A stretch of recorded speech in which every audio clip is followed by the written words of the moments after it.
quanto a gente tem de atribuição. Mas a mãe da visitinha ali, quando souber, fala assim, ó, tem a conferência municipal, sabe para que serve? Ó, te deixa um convite, se der para ir, tu vai.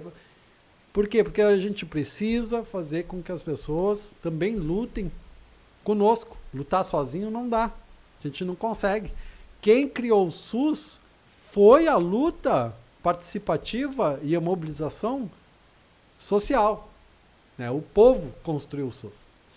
Então, no meu horizonte agora de futuro, eu pretendo continuar lutando, primeiramente, né, assim, na comunidade.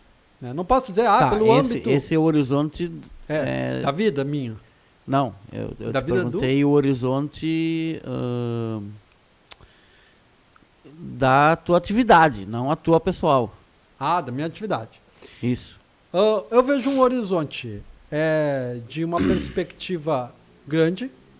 Nós vamos conseguir a nossa aposentadoria especial, merecedora, como nós somos, porque não tem quem cuide de nós quando a gente adoecer, então a gente merece isso, porque quando eu adoecer não vai ter um agente comunitário para ir lá ver por que eu adoeci, não vai ter.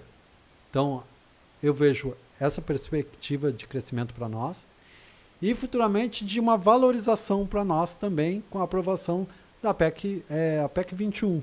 Do piso. Do piso de 3 salários mínimos. Tá? Para alguém de fora, um crítico ou outro pode achar assim, já ganham muito. Mas assim, a gente trabalha muito também.